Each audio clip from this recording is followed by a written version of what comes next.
የክሊን ግላቭ እና የሰርጂካል ግላቭ ወይም ስቴራይል ግላቭ የምንለው ልዩነት እናያለን።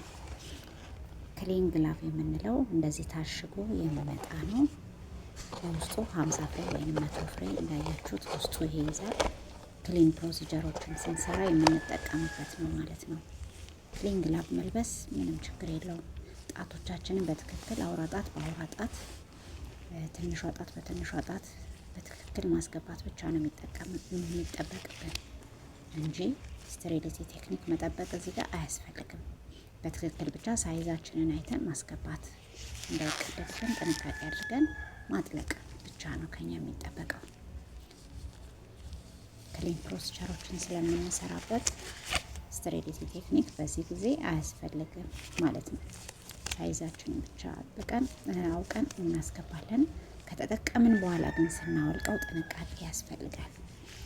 የውጨኛውን ክፍል ቆዳችን እንዳይነካብን ጥንቃቄ ማድረግ አለብን ስናወልቅ።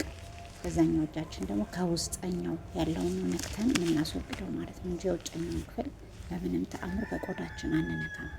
ከዛ ኢንፌክሽየስ ዌስት ማቴሪያል ውስጥ ጋርቤጅ ውስጥ እንጥላለን። ከዛ እጃችንን ታጥበን ወደሚቀጥለው ፕሮሰስ እንሄዳለን። ቀጥሎ ደግሞ የምናየው ሰርጂካል ግላቭ ወይም ስቴራይል ግላቭ እንዴት እንደምንለብስ ነው። ስቴራይል የሆኑ ብቻ ፕሮሲጀሮችን ስንሰራ እንጠቀምበታለን። ምክንያቱም በቂ ስላልሆነ መቆጠብ አለብን። ስቴራይል ፕሮሲጀሮች ካልሆኑ ሁሉ ጊዜ ይሄንን አንጠቀምም። ስቴሪሊቲ ቴክኒክ መጠበቅ ያለብን ፕሮሲጀር ላይ ሲሆን ነው ይሄንን ግላቭ የምንጠቀመው። ስቴራይል ይባላል። አንዱ እንደዚህ አንድ ፔር ታሽጎ ነው የሚመጣው። ውስጡ ስቴራይል ነው። ስንከፍተው በጥንቃቄ ነው መክፈት ያለብን እና እጃችንን ግራና ቀኝ ተደርጎ ተዘጋጅቶ ነው የሚመጣው። ቀኙን በቀኝ ግራውን በግራ እንለብሳለን። በጥንቃቄ ቀስ ብለን እንከፍታለን። የውስጠኛውን የወረቀቱን ክፍልና ግላቡን በእጃችን አንነካበት። ይሄ ውስጡ የተከፈተው ክፍል በአጠቃላይ ስቴራይል ፊልድ እንደሆነ ማሰብ አለብን። በአንድ እጃችን ቀስ ብለን እናነሳለን። የውስጠኛውን ከሰውነታችን ጋር የሚገናኘውን ክፍል ነው የምንይዘው እንጂ የውጨኛውን ክፍል አንነካም። ልብ ብላችሁ እዩ።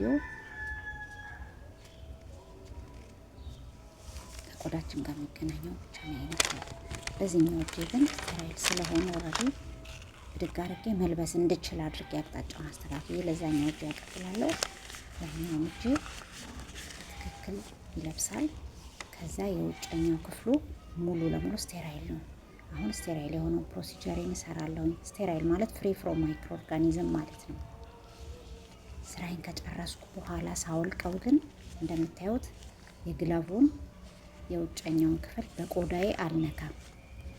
በደም የተጨማለቀ ሊሆን ይችላል፣ በተለያየ ቆሻሻ ነገር የተጨማለቀ ሊሆን ይችላል። ስለዚህ የውጩን ክፍል ይዤ አንደኛውን እጄን ጎትቼ አወልቃለሁ። አንደኛውን እጅ ደግሞ ከውስጥ ነው ገብቼ የምነካው እንጂ የውጨኛውን ክፍል በቆዳዬ አልነካም። በዚህ መልኩ እናስወግዳለን። ከዚያ በኋላ እጃችንን ታጥበን